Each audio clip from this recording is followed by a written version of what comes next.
good. We are here. I'm so excited. Every day when I see the purple, I know it's going to be a really robust conversation, fun show.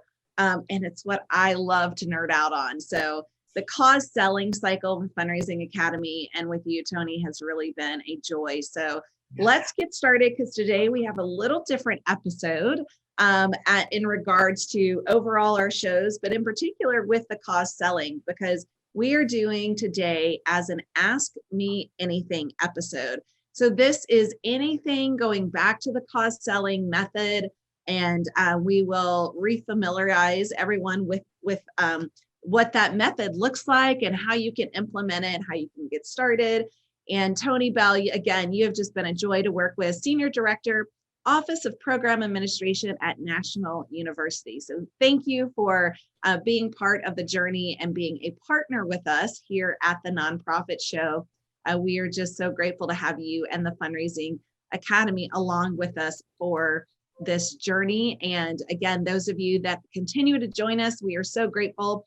This is, I want to say, our 310th episode. Ooh. So I know we are getting on up there. Thanks to our presenting sponsors. You see all of them right in front of you on the screen. We start every episode extending our appreciation to every single one of these companies. Many of them have been with us for the entirety, 310 plus episodes, and they're staying with us. So again, we are really grateful to have the continued support and the investment of our presenting sponsors, including today's guest, Fundraising Academy. And Jared, if I can just jump in, it was such a pleasure meeting so many representatives from your sponsors when you activated one of the steps of the cause selling cycle and pulled everybody together to kind of steward the relationship and give us an opportunity to meet one another. So congratulations on such a robust group of sponsors and such great individuals and organizations. Well, thank you, Tony. I'm so glad that you did say that. It really has been fun. You know, when we started this back in March of last year, Julia literally picked up the phone and said, I have this bananas idea. Do you want to do this with me? And I was like, yeah, sure. You're only promising 2 weeks. You know, what am I really getting myself into? And here we are over a year later, and every episode is phenomenal and really just packed full of just knowledge and expertise. So thank you to Julia Patrick, CEO of the American Nonprofit Academy, for creating this wonderful opportunity in our sector and allowing me to continue alongside you to be of service. I'm Jarrett Ransom, also known as the Nonprofit Nerd, CEO of the Raven Group. So again, we alluded to a little bit that today is going to be different with Tony Beall. Everything with the Fundraising Academy has been a part of a cycle, and that is the cause selling method or system. I kind of use that terminology interchangeably, Tony. So please do let us know if there's a structure into how we should name this. But welcome back. And please, if you would just briefly share a little bit about what the previous episodes have been in regards to these 3 phases, but the 8-step cause selling cycle. Thank you so much, Jared. And again, it's always such a pleasure to be with you both and to share our passion for the space. And you know, hopefully the end result of us coming together in these shows is that we're helping folks raise more money for the causes that they support. And that's ultimately what we hope to do at the Fundraising Academy, and certainly what we hope folks achieve as they kind of lean into the cause selling cycle. So you're absolutely correct. 3 phases, 8 steps. Each of the 8 steps are really well defined. They're easy to follow. Really utilizing, and I've said this before, but really utilizing the best of the best strategies, sales strategies in the for-profit sector, and taking a look at how we can benefit from those in the nonprofit sector and the work that we do as fundraisers. So the 8 steps are as we see them here, starting with prospecting, taking us to needs discovery, which we often refer to as the heart of the cycle, because that's where you're really asking a lot of terrific open-ended questions. with your potential donor and really getting to know them. This is all about relationship-driven fundraising. So you really, certainly we would want a cycle that would support that and provide lots of opportunities for you to get to know your donor. Well, So and again, ironically, and I'm going to interject again, just quickly, looking at last year and the navigation of, such just horrendous times, really, I think the word of the year, besides pivot, so maybe there's 2 words of the year, right? Is that relationship. So really focused on that return on relationship. And so this cause selling cycle is perfect and really evergreen, because it is something I believe, and I've said and have witnessed multiple times during these episodes. I wish I actually knew this cycle and this method 20 years ago, right? Mm-hmm. But it's never too late.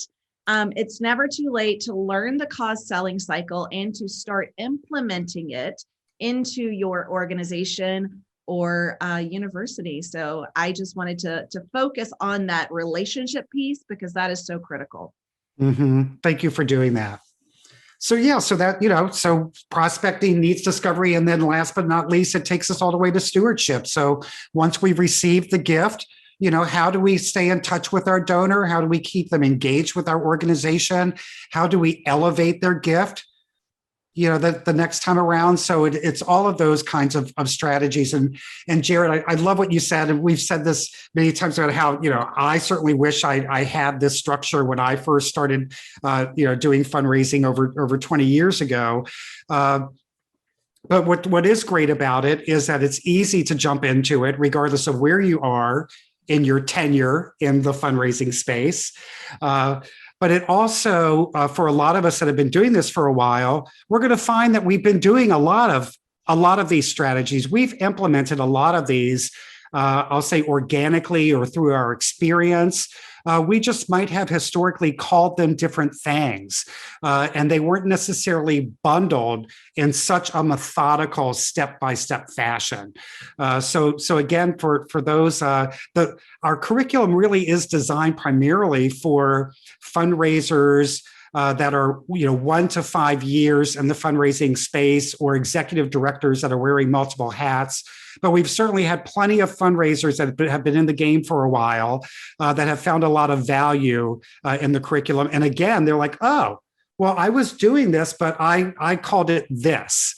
And I didn't necessarily, because it wasn't so structured, I didn't necessarily see the association between step 2 and step 6, or how, step 4 support step 5, right? I always ask questions, but I never really saw the degree in which the answers to those questions can help prepare me for my presentation.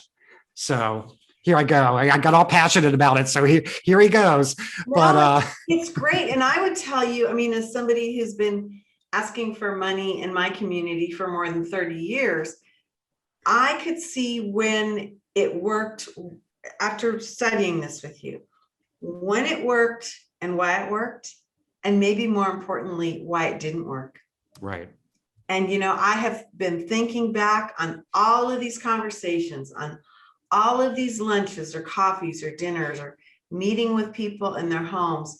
And I was never afraid. I was never afraid to ask, but I would be bitterly disappointed when something didn't turn out the way I thought it should. Mm-hmm. And I could never really go back and say, well, this is why.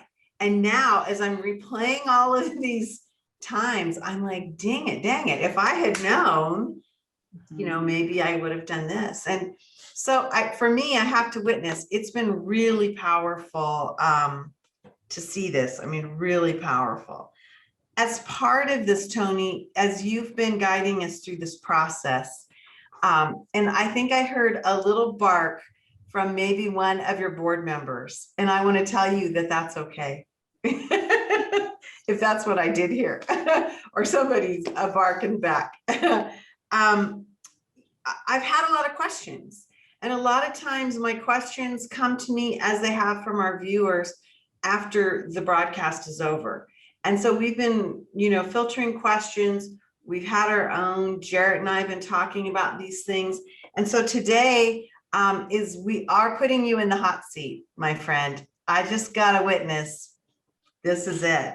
So this is our first question. When an existing donor has a new spouse, how do we engage that person in the cause selling cycle? Because maybe we've had these relationships with one person and now there's another person engaged in this through, life, loss, remarriage, whatever. What do we do about that? Well, I think that, and that was my little board member letting me know that they were very pleased with the work that I'm doing today. So, so I just thought we love positive reinforcements from our board members. So this is, this is pretty broad, and there are lots of dynamics around, again, a lot of times we want to have these kind of turnkey solutions and answers, right, that are really cut and dry. A lot of the, very rarely is anything relationship oriented very cut and dry, right, and very turnkey. So here's where I would say, this is why building a relationship with your donor is so important, so that you are aware of life events that take place with your donor. So in the one example, I think that you were sharing, Julia, if, a spouse, if there's a change in a spouse passes away, whatever that may be, you have such a relationship and you're checking in with your donors often enough to where not only are they sharing this type of information with you, but it's being shared in a timely fashion so that you can react appropriately, based on your relationship with the donor. So, cause selling cycle teaches us and encourages us, again, to know enough about our donors to where you're sending anniversary cards, or you might be sending a birthday card. One of their children just graduated from college, so you're acknowledging that in some way. So again, it depends on where you are with the relationship. But because you've developed a relationship, it should be a lot easier for you to engage a new spouse by inviting them to come tour your facility, or just other ways to invite them to get engaged in activities with the organization. Well, and as I think of this, and I can't help but relate this to, this could be more than a spouse. This could be a family member. It could be a child. It could be maybe someone managing, their finances. There's so many different individuals that if you replace a new spouse, having this conversation or having this question, I would imagine, Tony, really is multifaceted and multi-leveled. So it's really going back to that relationship. I love what you said. Let's bring that person into the fold. We always talk about there's 1.8 million nonprofits in the US. That is registered charities within the United States. So I like to say, we all have our pet charity. We all have that favorite organization. And really, when you look at the philanthropy practices of men versus women, it's interesting to see how statistically men give a lot of money to one or two organizations. Women statistically tend to sprinkle that wealth, or, really just the assets around multiple. So I would think it is critical to bring that individual, be it a spouse, be it a child, be it someone managing finances, into the conversation, and inviting them to attend or be a guest at a function, if that's doable, I think is a wonderful opportunity to really engage and to continue building that relationship. Yeah, absolutely. I always made it a best practice to do my best to be introduced to or to get to know the spouse or the significant other of any of the donors for the causes that I supported and worked for. Absolutely. That's good. Fascinated that you brought up, Jarrett, the concept of advisor, because financial advisors, trusted officers, as we have an aging donor population, we are going to have more external inputs from, these outside folks. It's an interesting conversation. It's a lot to think about. A lot to think about. Okay, Tony. Well, we wanted to start you off with an easy question. I don't think we did. So let's go to. It's only going up from here. I know. All good. All good. Okay, so now let's ask another question. Would it be a good idea to have our board trained in the cause selling process? We feel it could help them to understand how long it takes to develop donors. Yeah, that's a really great question. Let me just start by saying that I think it's really important that board members participate in some type of professional development related to the nonprofit sector, whether it's cause selling or something around volunteer recruitment or how to be a better board member. I mean, whatever that might be.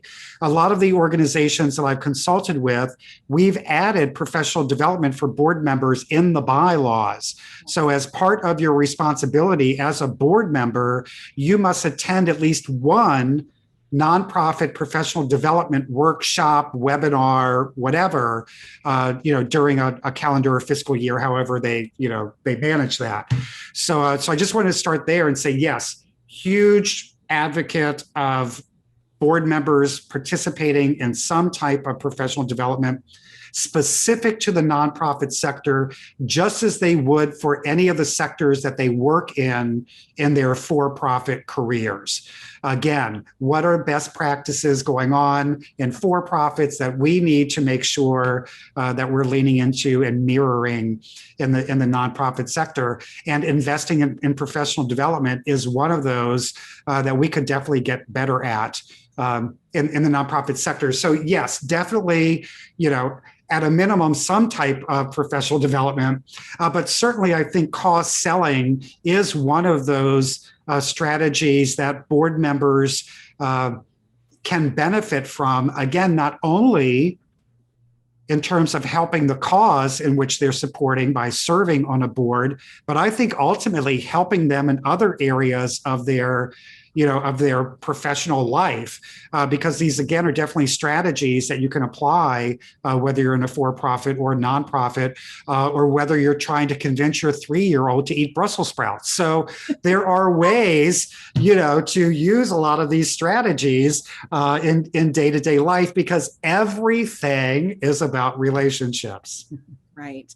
And I love that because it is so applicable. And just as you mentioned, when we first started this episode, Tony, I kind of innately used the cause selling cycle with our sponsorships. And we had a sponsorship soiree, and it really was just a feel good virtual meeting, virtual gathering. But I really think it's important to show the cycle to the board.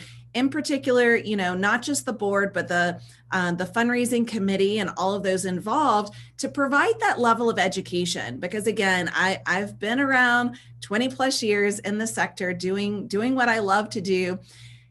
And I have had people tell me like, oh, I better let you go so you can get back to dialing for dollars.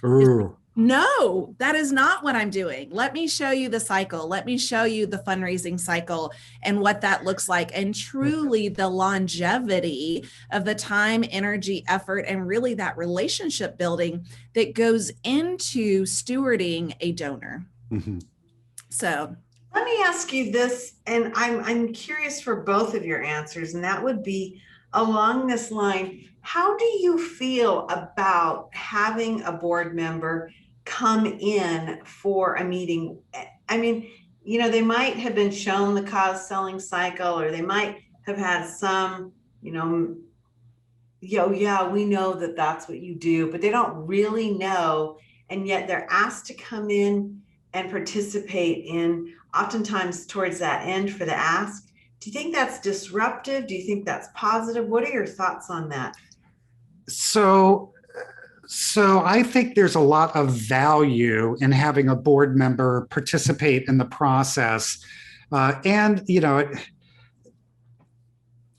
throughout the process at some point, right? I mean, I've gone to meetings where we made the ask and I brought a board member with me who was not engaged in the process, and that had mixed results. In some cases, total home run. There you go, Julie. I said home run. I used a baseball analogy. So there was a total home run. Other times it was a foul. So I know, impressive, right? Wow. So I'm into basketball right now. Oh, okay. Well, I don't have time for that Slam one dunk? right now. But there you go, a slam dunk, a 3-pointer. I don't know. So Wow. Because some donors are really going to appreciate that a board member took time out of their day to come and meet with them. Like their investment in the organization is so valuable and their participation is so desired that this board member has come to this meeting to be part of the ask. If you wait until that part of the cycle, just really give a lot of thought to who is the person. This is going to be a stranger, perhaps, to the potential donor, and just keeping all of that in mind. If you can engage them earlier on, that's great. The difference around that is if you're bringing a board member into an ask and that relationship that you steward was based on a referral from that board member, then I'm super confident about them stepping in at the ask, because there's the assumption that the potential donor and this board member already know each other because that's where the referral came from. But yeah, I more times than not lean into the idea of having a board member participate in the process. Again, Julia, not only for their own education to understand what it takes, but also because of the feeling that it gives the potential donor when a board member invests their time that way. Interesting. And Jarrett, what's been your experience when you've I love what Tony said. There's been multiple ways opportunities where I have brought in a board member. In particular, I'm thinking of an international organization where we literally were in another country. And then when we came back to, the metro area, the Metro Phoenix area, the board member was able to share his personal experience of being there on the campus. And so that was a wonderful opportunity. Now, mixed reviews as to what Tony's saying. There are times when maybe you bring in a person that is just ill-prepared or really uncomfortable, and they could just botch the entire meeting. That's why they say we have 2 ears for a reason and 1 mouth for a reason. You need to listen more than you talk. And oftentimes because, not just board members, but other individuals, if you're not properly trained and properly practiced, there are times when someone will speak when really we need to have that awkward silence that we've actually talked about before during the cause selling cycle. Right. Okay, cool. Well, I think that's really interesting. And I appreciate that feedback, because I think, so many just of the viewers of the nonprofit show come at these things from all levels. And so I think it's an interesting thing.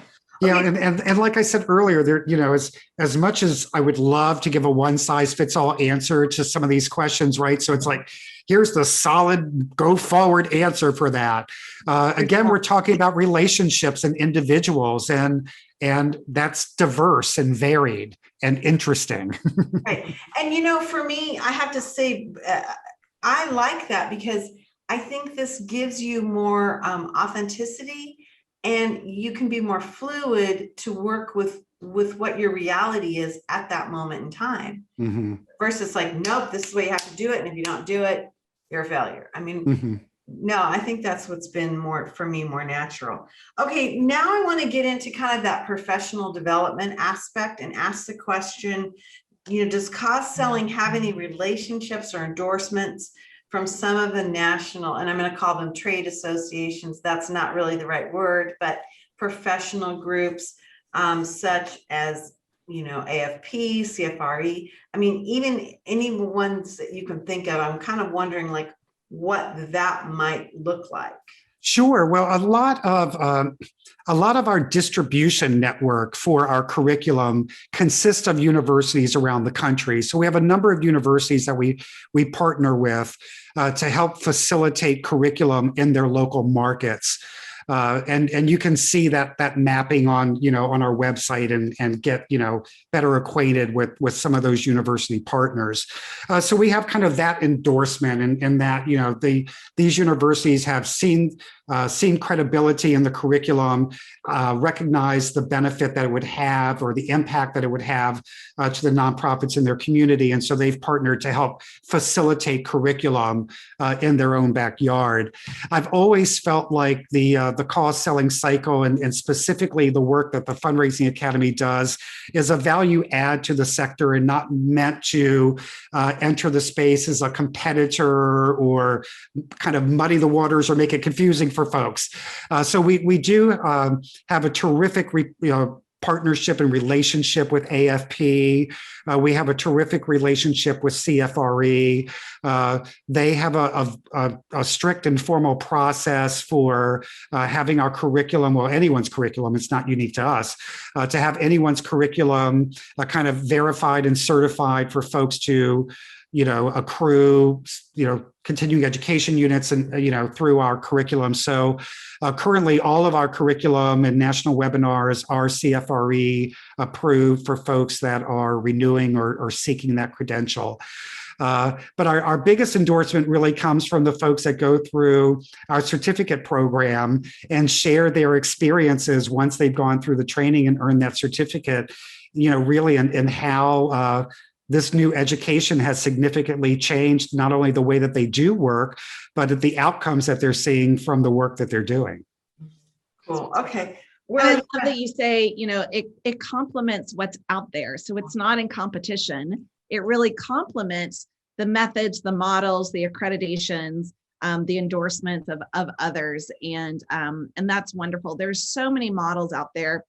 I'm thinking in particular one that involves a breakfast and then you cultivate, you cultivate the individuals from there. That itself is a model, right? It is. The selling model really moves into that moves management conversation. And I want to say maybe our next question is about how do we integrate it into the CRM? And I apologize if that's not the next question, but I feel like that's one of them, is really how do we integrate that cause selling education into tracking and institutionalizing this knowledge into our system.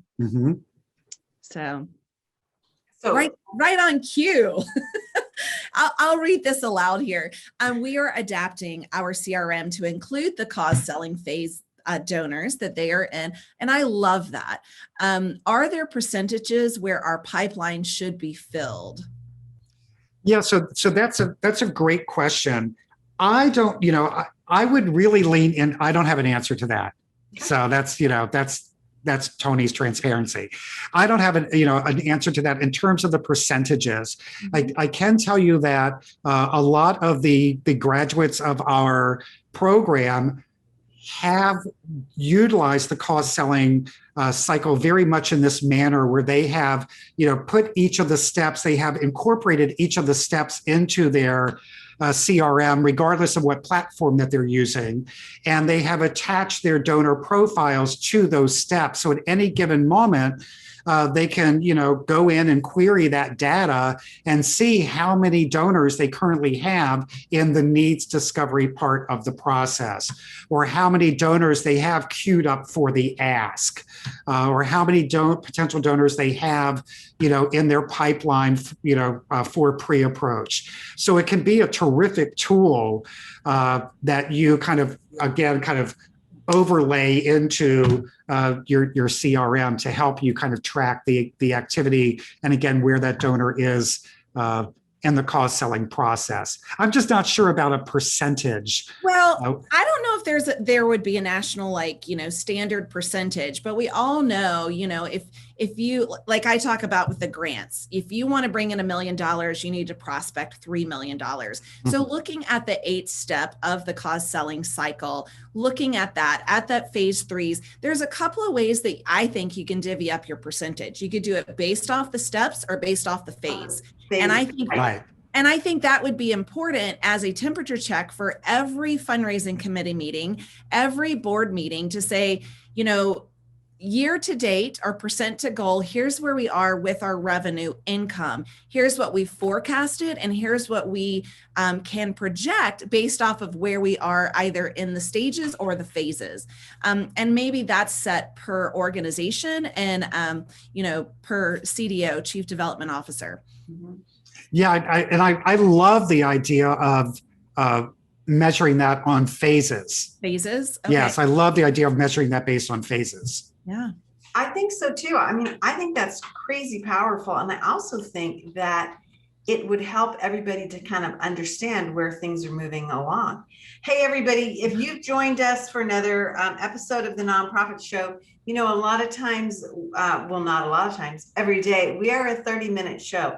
But when we have Tony Beall on, we actually go a little bit longer, generally because we have so much to talk about.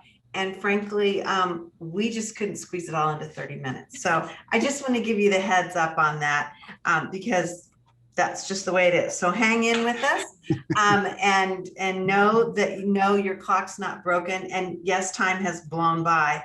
Okay, now I've got another question for you. And this is something that, Tony, you have touched on in and out of our conversation for these 3 months.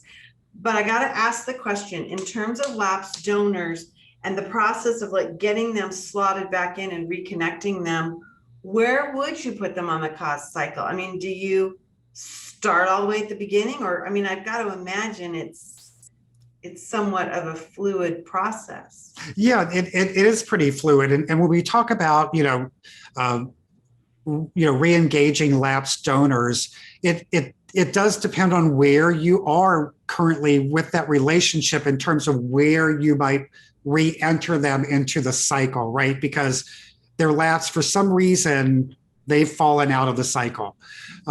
So really looking at, and we talk about, and we won't have time to take a deep dive into it today, but one of the tools that we talk about in cost selling is this Madden approach, right?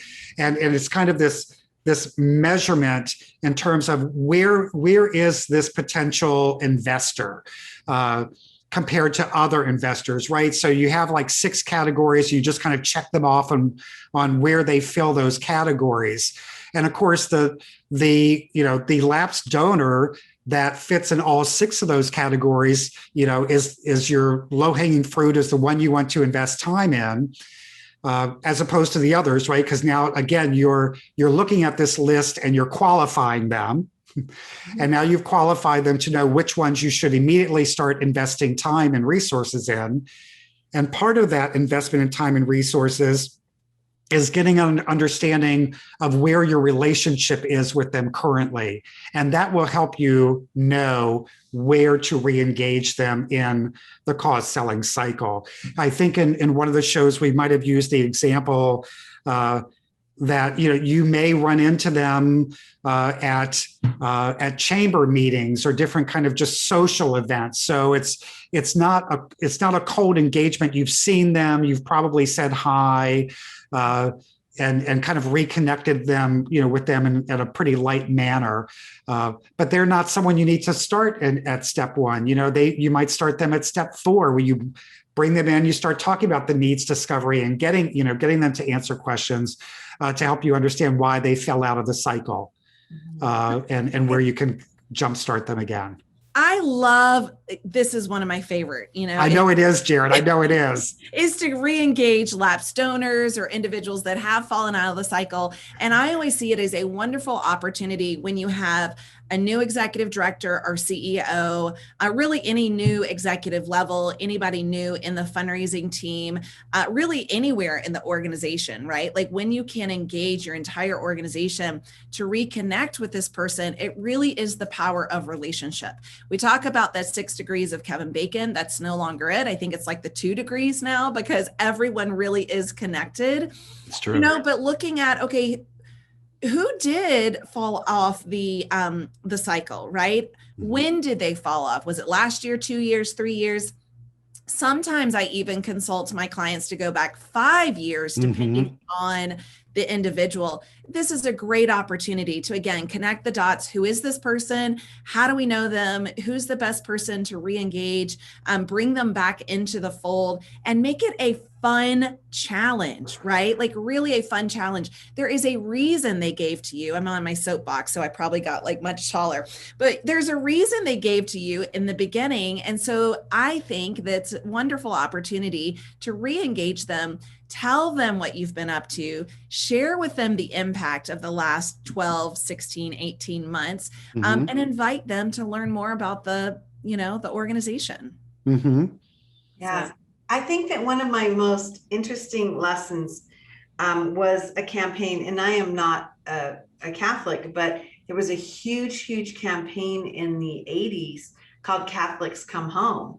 And it was a masterful approach to, recognizing that there had been members of, a structure that had been engaged, and then for whatever reason were not. And so one of the things that was really interesting is that they had to kind of, I'm gonna use the word face their demons, but they had to have dialogue that said, why did you leave? You are welcome back. What could we do? I mean, it's a very interesting success story in re-engaging a population that for whatever reason left. And I think you're right, Jared. If we just say goodbye to people that had a relationship with us, the cost in the process of building something new is so hard. It is, but it also goes back to, when we prospected this individual, and it could have been decades ago, right? Really institutionalizing that knowledge in our donor database to know what engaged this person in the beginning, right? Was it children? Was it education? Was it a certain program that still exists or has an expansion product?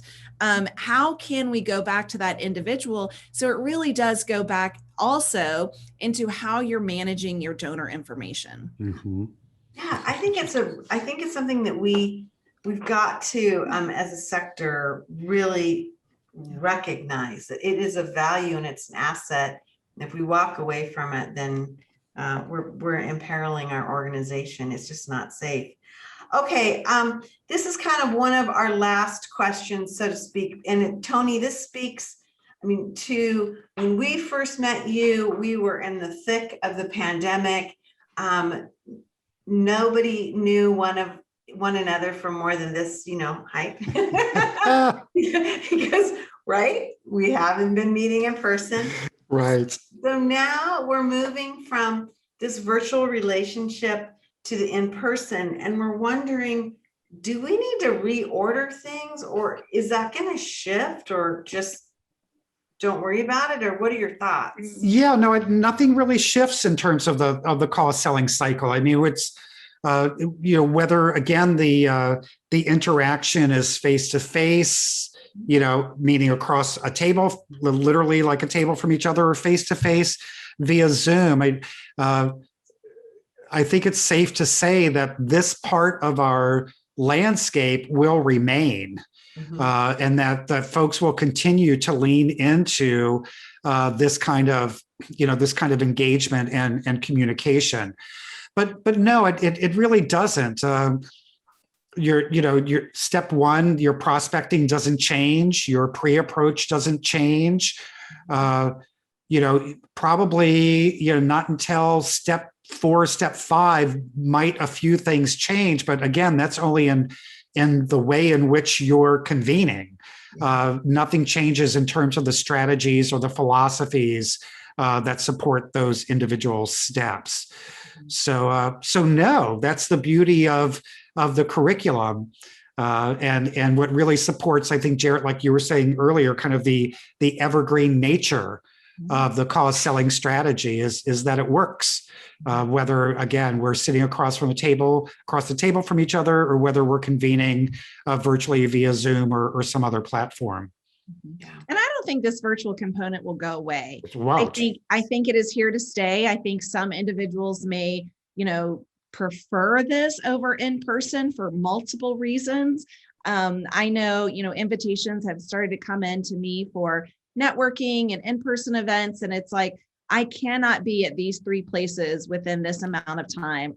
If they were online, absolutely. I sit right here and I jump in and out, accordingly. There is no more transportation time in a setting like that. So, I think offering this is a great opportunity. And we have talked about with you, Tony, that in person doesn't always mean like physically sitting across that table. This is an in-person meeting in a digital vehicle. And I do think that a lot of people will still prefer that. We look at, all the statistics and polls that are going on LinkedIn and other social media platforms, asking employees how they wish to continue their engagement throughout their career. And I kind of think we're going to see that same parallel or that same crossover into donor relationships.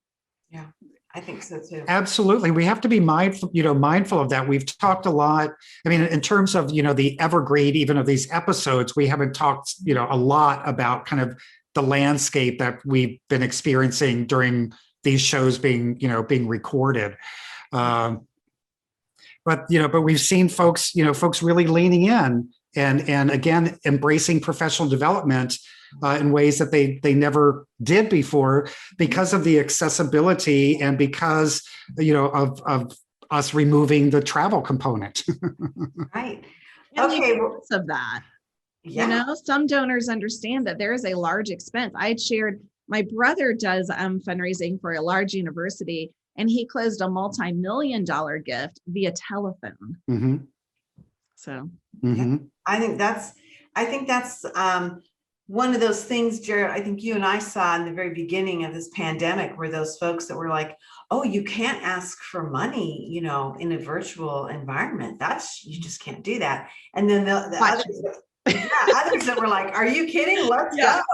And so big difference. Yeah. Wow. Okay. We have one last question. And so, again, one last question. We'll have more questions for you, but today, do you think that it is a good idea to use the knowledge of cause selling strategy in job postings? Tony, you know this. We are seeing so many jobs opening up, postings everywhere. It seems like there aren't enough people to fill, these jobs, and it's such a critical thing. I'm wondering, what are your thoughts on this? Well, I'd certainly like to think that for a candidate that's applying for a position, for them to say that they have earned a cause selling certificate through the Fundraising Academy and National University, that would, kind of elevate their chances and help them kind of rise above the crowd. But definitely, job postings should specifically inquire about an individual's success with one-on-one fundraising, or, you should incorporate, ask for the candidate to share a story with you around their success in securing a gift from an individual.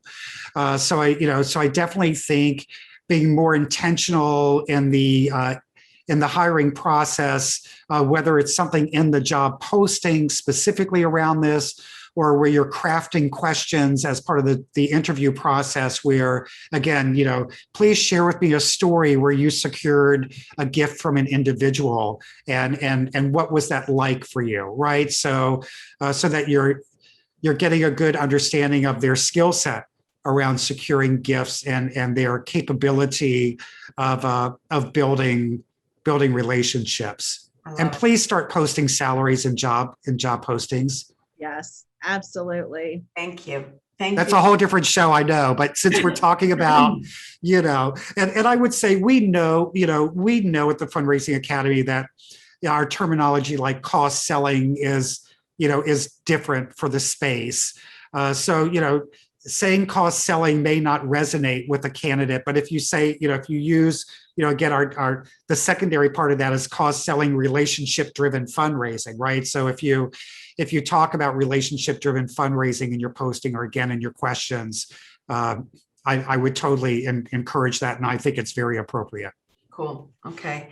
Wow. Well, this has been great. And I love that we got to fire so many different questions at you. We want to remind everybody that the cause selling strategy with all of the phases and the individual steps, we have taken all of that content, put it together so that you can catch up or brush up depending on what it is that you need or your team needs. So we want to encourage you with that. Here's Tony Beall's information. Fundraising Academy, great website. Really an interesting approach to what is going on. And I think, Jarrett, we agree what we need in our sector, more professional approaches to this process. So Tony, thank you for championing this. We really, really appreciate it. Again, I'm Julia Patrick. I've been joined by the amazing nonprofit nerd herself, Jarrett Ransom, CEO of the Raven Group. We want to make sure that we recognize Fundraising Academy. They came to us with a really innovative idea about taking this vast amount of information and training and putting it into a process whereby our viewers could kind of engage and keep going throughout the course of a time where there was a lot of change and a lot of, questioning about how we were all going to be working. So this has been a really cool relationship. Again, our presenting sponsors, without you, we would not be here. Jarrett, you just let me know that we've got some new sponsors coming in and that are going to be moving forward with us. So that's great. Very, very exciting. Whew, what another great episode. We are so honored to have your time today, Tony and Jarrett. Thank you. It's been a lot of fun. I've learned a lot. There's even more to learn. And until next time, as we like to remind everyone, stay well so you can do well. Thanks, Tony.